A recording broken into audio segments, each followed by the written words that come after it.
우리에게 주신 하나님의 말씀은 역대상 17장 7절에서 10절까지입니다. 하나님의 말씀입니다.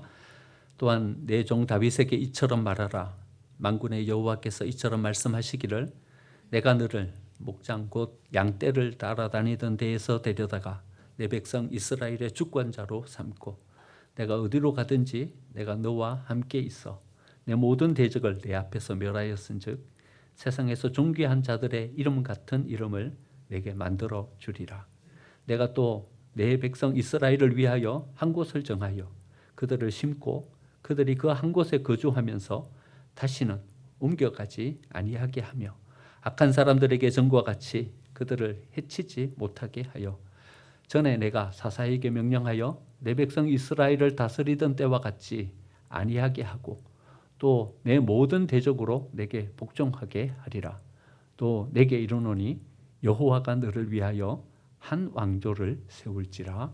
아멘. 옆에 계신 분들과 인사 나누겠습니다. 은혜의 자리에 잘 오셨습니다. 예배하는 이 자리가 은혜의 자리인 줄 믿습니다. 네. 우리가 삶을 살다 보면요, 이런 일들을 경험해요. 이건 별 대수롭지 않은 것인데, 근데 나중 알고 보니까 그건 되게 중요한 일이었어요. 또 이런 일도 경험해요. 야, 이거는 큰 어떤 결과가 있겠는데, 그런데 에너지를 많이 쏟았는데 별 대수롭지 않은 일이 되는 수도 있어요. 우리가 어저께 마태복음 25장 읽었죠. 마태복음 25장에 보면 이런 얘기가 나와요. 양과 염소로 하나님이 구분하시는 거예요. 구분하시는데 양쪽으로 구분된 자들이 우리가 왜 양쪽으로 구분됐지? 자기가 어떻게 양쪽으로 구분됐는지 모르는 거예요. 별 대수롭지 않은 일이라고 생각했어요. 근데 하나님은요, 그 일을 되게 중요하게 생각하시는 거예요. 염소 쪽으로 구분된 자들은요, 왜 우리가 염소 쪽으로 구분됐는지를 잘 모르겠는 거예요. 왜 우리가 염소 쪽으로 구분됐지? 근데 대수롭지 않다라고 생각했던 그 일을요, 하나님은 마음에 두시고 그들을 염소 쪽으로 구분하시는 거예요. 그러니까요, 우리가 살아가면서 이렇게 삶을 보면요, 어떤 일들은 우리가 별 대수롭지 않다라고 생각했는데 상당히 중요한 일일 수 있고요. 어떤 일들은요, 중요하다 생각했는데 그건 별로 중요하지 않은 일일 수도 있는 거죠. 그래서 우리가 이 관점을 가지는 것이 참 중요하다 생각합니다. 하나님은 어떤 것을 중요하게 생각하시는가? 왜냐하면요, 하나님 우리에게 복 주시는 분이시잖아요. 우리의 인생을 여기에 있게 하신 분이시잖아요. 우리의 인생이 이렇게 되게 만들어 주시는 분이 있잖아요.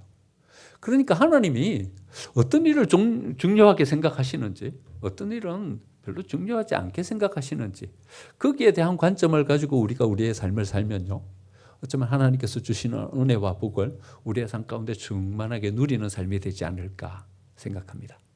하나님이 중요하게 생각하시는 것을 중요하게 생각하고, 하나님이 그냥 넘겨도 된다 하는 일들 그냥 넘기고 서서 하나님께서 주신 은혜와 복을 받아 누리는 우리 생명샘의 가족들이 되시기를 간절히 축원드립니다.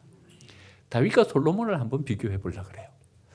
여러분, 다윗과 솔로몬, 어쩌면 사울 이후에 왕정 정치 가운데 가장 안정된 평화의 시기, 가장 풍요를 누렸던 시기가 다윗과 솔로몬의 시기입니다. 다윗도 잘했고요, 솔로몬도 잘했어요. 다윗도요, 얼마나 전쟁을 잘하는 사람인지 안정된 국가를 세워가고 주위에 있는 모든 나라들을 다 정복했어요. 영토를 제법 크게 늘렸어요. 정치적인 체계도 완전하게 잘 꾸렸고요. 모든 백성들의 삶이 평안함을 누릴 수 있는 안정과 평화를 주었어요. 그래서 솔로몬은요, 더 잘했어요.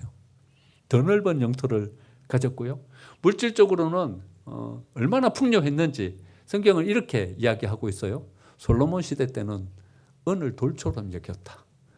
얼마나 풍요로운지요. 주변에 있는 나라들이 다 조공을 바치는 거예요. 조공을 바치니까 이 이스라엘이 가지고 있는 어떤 경제적인 풍요는 뭐 주변에 있는 여러 나라들과 비교할 수 없을 정도로 어떤 풍요를 누렸던 왕이죠. 다윗과 솔로몬 둘을 비교하면요, 다윗은 솔로몬에 못 미쳐요. 솔로몬이 훨씬 더 뛰어나요.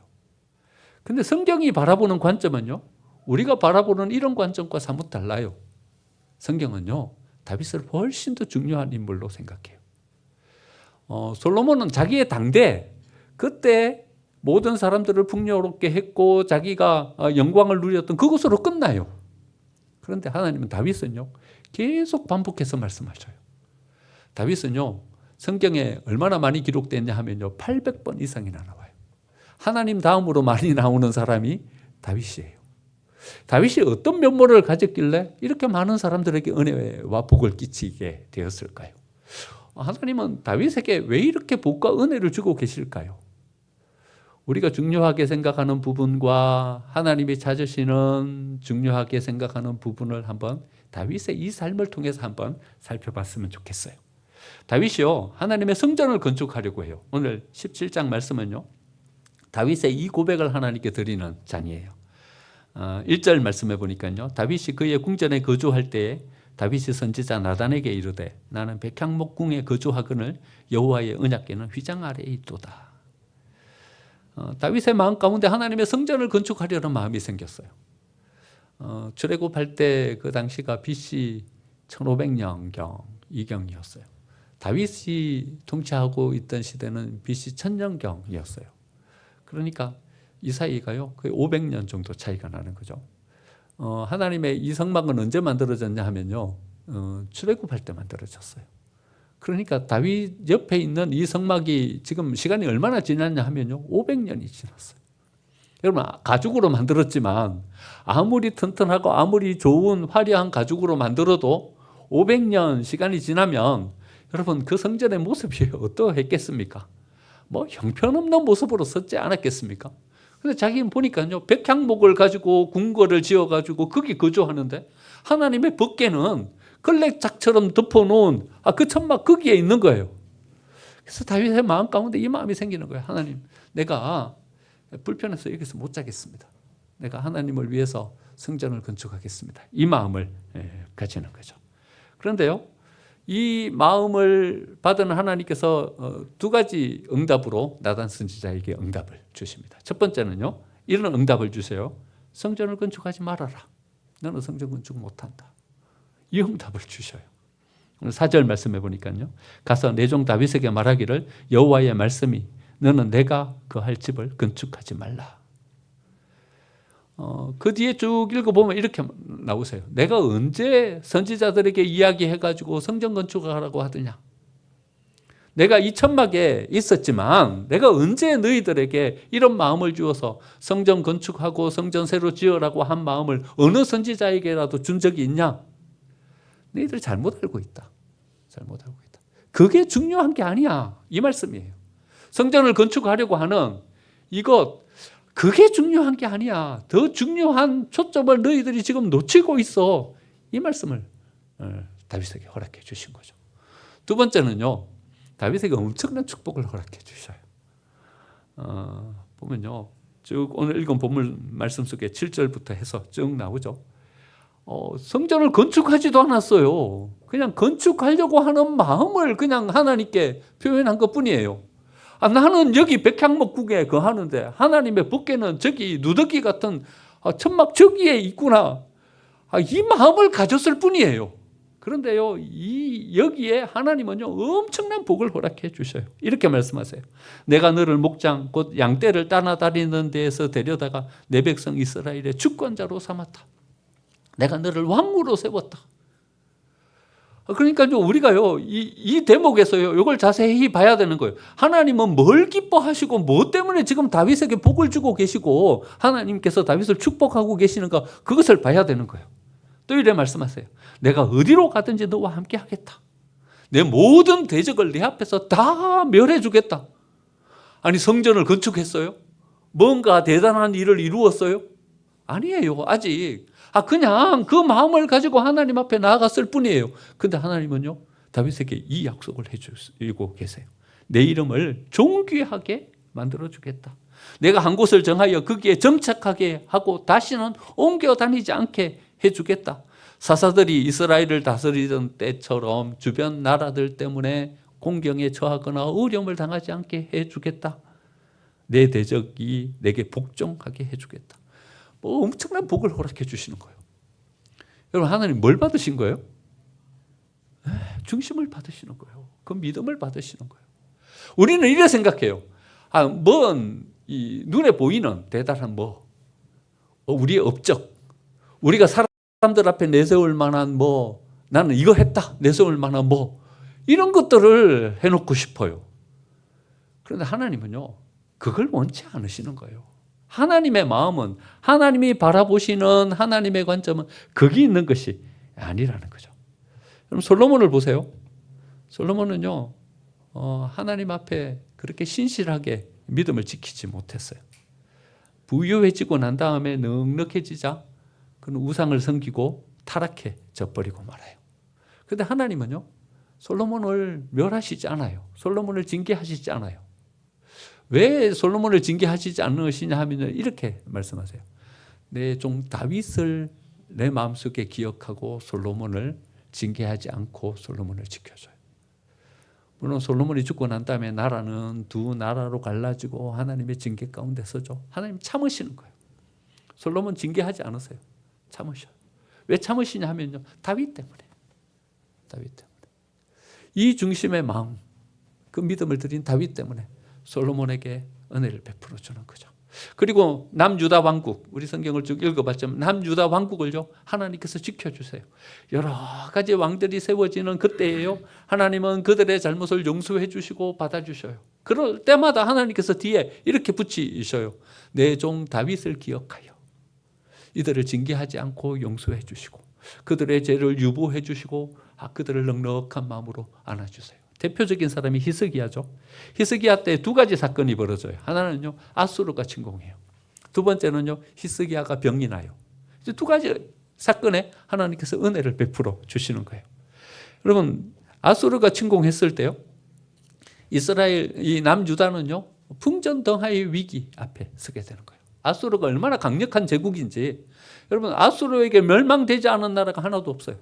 가장 강력한 나라였던 애굽, 거기도 아수르에게는 멸망당해요. 나중 바벨론이 일어났을 때 바벨론은 이 애굽을 정복하지 못해요. 그만큼 강력한 나라예요. 나중 헬라 제국이 일어났지만 헬라가 여러 번 침공해가지고 이 애굽을 정복하려고 했지만 이집트를 정복하지 못해요. 그런데 누구는 정복하냐 하면요, 아수르는 이 애굽을 정복해요. 그만큼 강력했어요. 옆에 에돔도 주변에 있는 모압과 암몬도 다 정복당해요. 그 당시에 가장 강력한 나라는 어떤 나라였냐 하면요, 북이스라엘이었어요. 북이스라엘은요, 그 당시에 강대국이라고 할 만큼 그 주변에 있는 모든 나라를 평정한 군사적인 강국이었어요. 그런데 북이스라엘도요, 아수르에게 멸망당해요. 여러분, 나중 지도에 가서 아수르 제국 하면 이렇게 쳐보세요. 얼마나 넓은 땅을 정복했는지요. 산헤립이요, 모든 나라를 다 정복했어요. 근데 정복하지 못한 딱 한 곳, 그곳이 어딘가 하면 예루살렘. 예루살렘은 정복하지 못하고 있는 거예요. 자존심이 상했어요, 산헤립이. 내가 애굽도 정복했는데 이 예루살렘은 정복을 못하고 있는 거예요. 그래서 군사를 다 동원해가지고 데리고 가는 거예요. 18만 5천 명. 그럼 나중 그 성지순례를 갈 기회가 있으시면 예루살렘을 가시게 될 거예요. 가보시면요, 예루살렘 성을 이렇게 한 바퀴 도는 둘레길이 있어요. 둘레길 도는데요, 1시간도 안 걸려요. 1시간도 안 걸려요. 그러니까요, 예루살렘 성은 그리 큰 성이 아니에요. 근데 거기를요, 18만 5천 명이 에워쌌어요. 그럼 어째 되겠어요? 이제 예루살렘은 망한 거예요. 이제 망한 거예요. 지금까지는 요행스럽게 어째 지켜왔을런지 모르겠어요. 그런데 이제 예루살렘은 가능성이 없어요. 18만 5천 명이 그 성을 에워쌌으니 그 성이 어떻게 버틸 수 있겠어요? 그런데 하나님의 은혜를 베풀어 주셔요.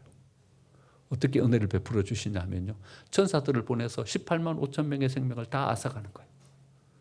이것은요, 성경에만 기록된 것이 아니라 아수르 제국이 만든 토판이 있어요.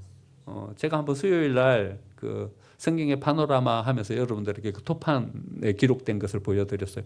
지금 역사적 자료로 고고학 발굴로 고스란히 발굴되어 있어요. 거기에 이 사건이 고스란히 다 기록되어 있어요. 아수르 산헤립이 18만 5천 명을 데리고 갔다가 거기서 대부분의 군사를 다 잃고 고국으로 돌아와서 거기서 암살당해서 죽었다. 토판에 기록했어요. 그러니까 이거는 성경의 사람들이 기록한 말씀이 아니라 아수르 제국 그 사람들이 자기 역사를 기록한 책이에요. 그냥 지어낸 얘기가 아니에요. 실제로 18만 5천 명이 다 죽었어요. 이렇게 사람들은 추정하기도 해요. 전염병이 돌았나? 흑사병이 돌았나? 뭐 이런 어떤 추정을 하기도 해요. 뭔지는 모르죠. 성경이 그렇게 밝히고 있지는 않으니까. 성경은 천사들을 보내서 하나님께서 그들의 생명을 다 빼앗아갔다 이렇게 말씀하셔요. 하나님이 지켜주시는 거예요. 예루살렘을. 18만 5천 명이 에워싸 정복하려고 하는 그 성이 정복되지 않게 하나님께서 지켜주시는 거예요. 히스기야에게 베풀어 주신 은혜죠. 병이 났어요. 그래갖고 이제 죽게 됐어요. 고칠 방법이 없어. 그래 하나님 앞에 나가서 간절하게 기도했더니 하나님께서 그 질병을 고쳐주시는 거예요. 고쳐주시고 15년을 그 생명을 연장시켜 주세요. 그 증거로 하나님께서 내가 너를 고쳐주셨다, 고쳤다 이 증거로 어떤 증거를 보여주시냐 하면요. 이 해시계 요 그림자로 이렇게 시간을 나는 그 해시계의 그림자가 뒤로 10도나 물러가게 이렇게 만들어 주시는 거예요. 분명히 지나갔는데 다시 되돌아간 거예요. 증거로 그걸 보여주신 거예요. 하나님께서 히스기야에게 왜 이렇게 은혜를 베풀어 주실까요? 베풀어 주신 이유를요, 놀랍게 성경은 이렇게 이야기하고 있어요. 열왕기하 19장 34절에 보면요.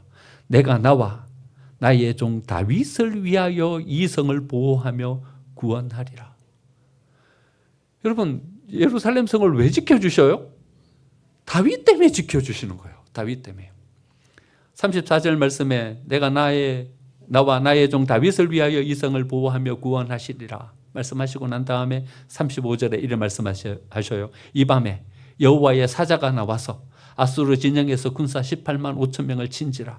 아침에 일어나 보니 다 송장이 되었더라. 아수르 왕 사네립이 떠나 돌아가서 니느웨에 거주하더니 그가 그의 신 니스록의 신전에서 경배할 때에 아드람멜렉과 사레셀이 그를 칼로 쳐 죽이고 아라라 땅으로 도망하며 그 아들 에살핫돈이 대신하여 왕이 되니라.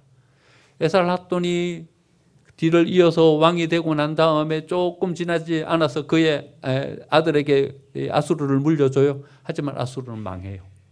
멸망당하고요. 바벨론 제국이 세워지게 되는 거예요.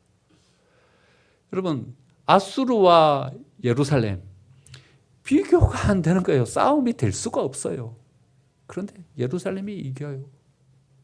예루살렘이 이겨요. 예루살렘이 지켜져요. 하나님께서 왜 예루살렘을 지켜주시는가? 다윗 때문이라는 거예요. 다윗 때문이라. 다윗의 그 믿음과 그 신앙 때문이라는 거죠. 여러분, 다윗이 도대체 어떤 신앙을 가졌길래 하나님은 다윗 때문에 솔로몬을 지켜주시고 그의 후손을 지켜주실까요? 다윗은 도대체 어떤 신앙을 가지고 하나님의 마음을 어떻게 흡족하게 하는 사람이었길래 다윗뿐만 아니라 그의 후손들이 하나님의 이 은혜를 누리는 사람으로 삶을 살 수 있었을까요? 다윗의 신앙을 한번 살펴보는 것이 필요하죠. 여러 번 다윗에 대한 이 신앙을 수요일에서도 한번 살펴보고 한번 논의했어요. 오늘 한번 정리해 보려고 해요. 첫 번째는요, 자기 생각이 아니라 하나님의 지혜로. 여러분, 다윗의 자기 생각이 아니에요. 자기 판단이 아니에요. 하나님의 지혜로 했어요. 다윗이 자기 신념이 아니라요, 하나님을 믿는 믿음으로 했어요. 자기가 가진 신념과 자기가 가진 결단, 판단, 이것으로 삶을 살지 않았다는 거예요. 그러나 다윗은요, 나아가는 곳마다 하나님께 물었어요. 하나님 어디로 갈까요? 물었어요. 하나님이 가라고 하시는 대로 간 거예요. 다윗이 도망 다니던 그 도망지를요, 지도를 펴놓고 이렇게 한번 지도 속에서 그려보면요, 다윗이 얼마만큼 고난의 삶을 살았는지를 우리는 알 수 있어요. 뺑뺑이를 도는 거예요. 그게 뭐예요? 사울이 끊임없이 계속 군사를 보내는 거예요. 그러니까 다윗을 죽이려고 하는 거죠. 가만히 안 놔두겠다는 거죠. 계속 군사를 보내요. 그러니까 군사를 보내면 또 도망가고 한 것이 뺑뺑이를 돌아요. 근데 그 도망갈 때 여기로 도망가면 되겠다 이래 도망가지 않아요. 하나님 어디로 갈까요? 묻는 거예요. 하나님 가라고 하는 대로 가서 숨었더니 사울이 못 찾는 거예요. 분명히 군사를 이끌고 아주 특별한 어떤 훈련받은 군사들을 보내지 않았겠습니까? 자기를 못 찾는 거예요. 여러분, 유대 광야 한번 쳐서 보십시오. 가서 찾으면요, 마음 먹고 찾으면 다 찾을 수 있는 허허벌판이에요. 그런데요, 13년 동안이나 사울이 다윗을 추격하면서 다윗을 죽이려고 했는데요, 다윗을 결국 못 찾고 말아요. 결국 못 죽이고 말아요. 하나님께서 가라고 하시는 대로 가면 나는 안전하게 지켜주는구나. 그래서 하나님께 계속 물어요. 하나님 어디로 갈까요? 묻는 거예요. 사울이 죽었어요. 이제 유대 땅으로 올라가면 되는 거죠. 어디로 가야겠어요? 한가운데 사울의 왕궁이 있는 기브아, 거기로 가야 돼요. 거기에 사울의 아들들이 있고 사울의 잔당들이 남아있는 거예요. 군사를 이끌고 어디로 가야 돼요? 거기로 가갖고 그 남은 잔당 딱 해결하고 거기서 왕이 되면 되는 거예요. 이미 다윗은 왕이었어요. 사람들은 다 다윗을 왕이라고 생각했어요. 그냥 기브아로 가기만 하면 돼요. 근데 하나님께 물어요. 하나님 어디로 갈까요? 근데 하나님은요, 기브아로 가라고 하지 않고 어디로 가라고 하냐 하면요, 헤브론으로 가라고 해요. 헤브론 거기로 가면 안 돼요. 그러면요, 사울의 그 남은 잔당들이 다 다시 세력을 가지고 일어날 거예요. 그럼 왕이 못 돼요, 헤브론으로 가면. 그런데 하나님이 헤브론으로 가라라고 말씀하시니까요, 기브아는 쳐다보지도 않고 헤브론으로 가요. 거기가 어딘가 하면요, 하나님께서 아브라함을 만나셨던 곳이에요.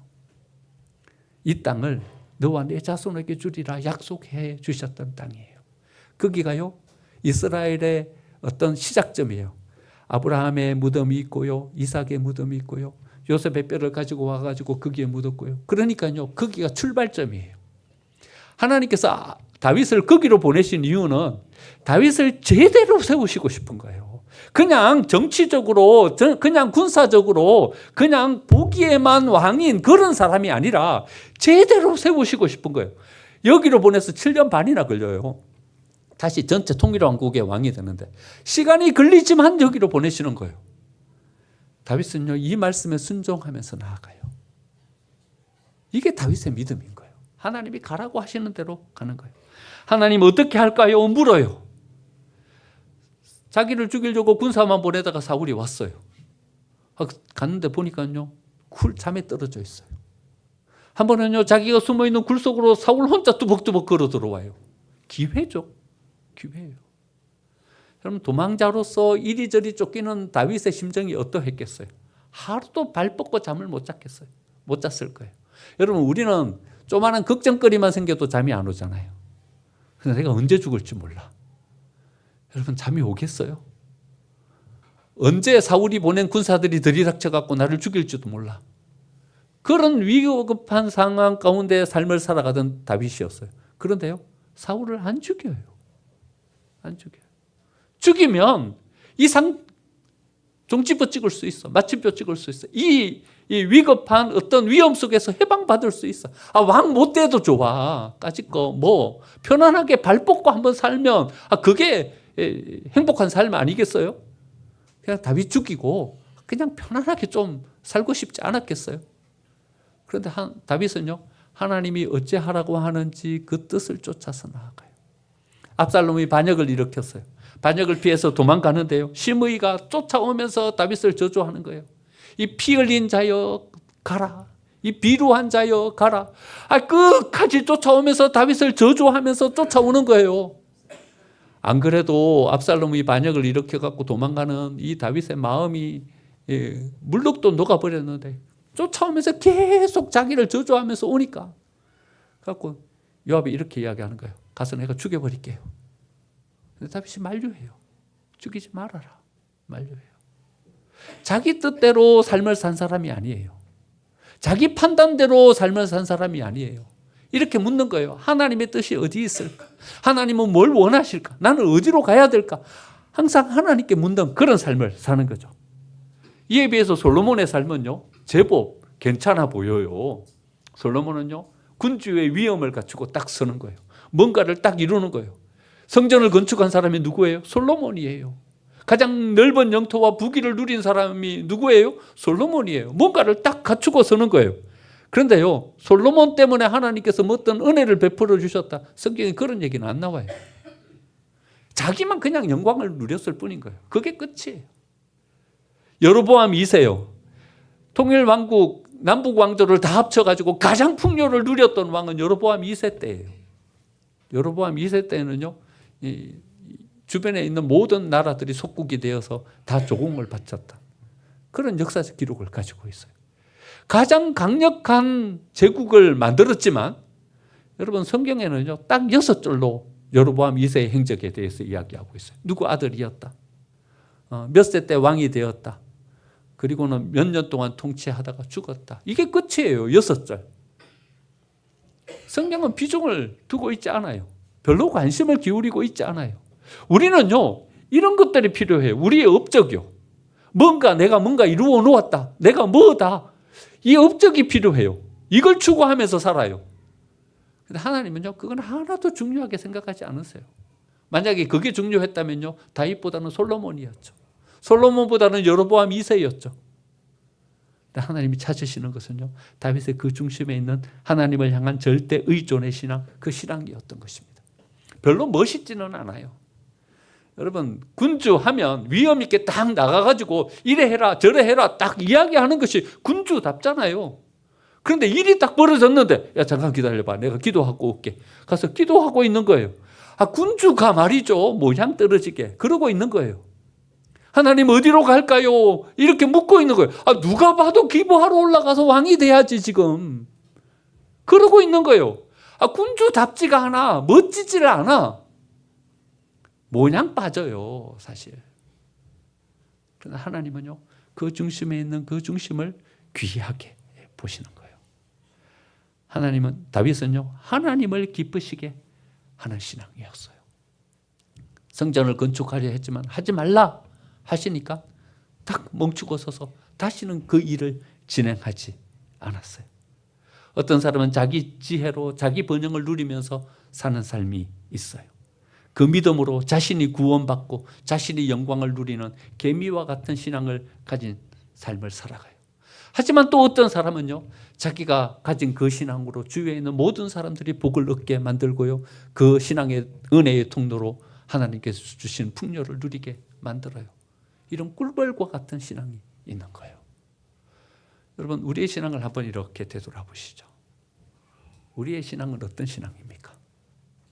하나님께서 다윗을 축복하신 것은요 다윗이 완전한 사람이었기 때문은 아닙니다. 다윗은요 하나님의 성전을 건축하기에 부족한 사람이었어요. 하나님은 다윗에게 성전을 건축하라고 하지 않으세요. 왜냐하면요 성전이라는 이것을 만들기에는 넌 너무나도 부족한 사람이다. 하나님 이런 말씀하시죠. 너는 전쟁에서 피를 흘린 사람이기 때문에 성전을 건축하지 못한다 이런 말씀하세요. 여러분 전쟁에서 피 흘린 사람이 다윗뿐입니까? 솔로몬은 전쟁에 안 나갔습니까? 솔로몬도 전쟁에 나가서 피를 흘린 거죠. 그런데 왜 다윗 보고 피를 흘린 사람이라고 말해요? 성경은 이래 봐요. 다윗을 향하여서 너는 전쟁에서 피를 흘린 사람이라고 말하는 이것은 우리아를 죽인 것을 말하는 거예요. 네. 전쟁에서 우리아를 죽인 거예요. 자기 충신을 거기에서 피 흘리게 만든 사람인 거예요. 그리고 그 아내를 빼앗아요. 여러분 다윗은요 하나님 보시기에 외적인 모양으로는 부족한 사람이에요. 부족한 사람. 성전을 짓기에 합당치 않은 사람이에요. 그런데 다윗은 하나님을 기뻐시게 하는 사람이에요. 우리가 가지는 초점과 하나님이 가지는 초점이 달라요. 좀 우리는요 이런 게 있으면 좋겠어요. 근데 하나님은 그 중심을 보세요. 중심을 보세요. 우리는 어떤 신앙을 가지고 하나님 앞에 있습니까? 하나님을 기쁘시게 하는 것은요 우리의 지혜가 아니에요. 하나님께서 소중하게 여기시는 것은요 우리의 신념이나 우리의 업적이 아니에요. 하나님이 복 주시는 것은요 우리가 가지는 우리의 중심의 신앙, 이 믿음을 하나님이 기쁘시게 받으십니다. 여러분 소돔과 고모라가 멸망당한 이유가 멋지게 지어진 교회가 없기 때문에 소돔과 고모라가 멸망당한 게 아니에요. 그게 지혜로운 왕이 없었기 때문에 소돔과 고모라가 멸망당한 게 아니에요. 하나님이 찾으시는 그 믿음을 가진 5명이 없었기 때문에 소돔과 고모라가 멸망당한 것입니다. 우리의 신앙의 지향점이 무엇입니까? 우리 교회는 어디를 향해서 나아가고 있습니까? 잘 지어진 건물이나 외형이나 업적입니까? 그것은 우리는 만족스럽게 할지 모르지만 하나님은 그것을 보고 기뻐하시진 않으십니다. 교회는 빈틈없이 일을 잘 해내는 공공기관이 되는 것, 그게 교회의 목적은 아닙니다. 허점이 있어도 상관없습니다. 다윗처럼 실수하고 넘어져도 괜찮습니다. 여러분 교회는 점점 발전해져 가지고 사람 숫자가 많이 모이고 경제적으로 풍요로운 기업과 같은 곳을 만들어가는 장소가 아닙니다.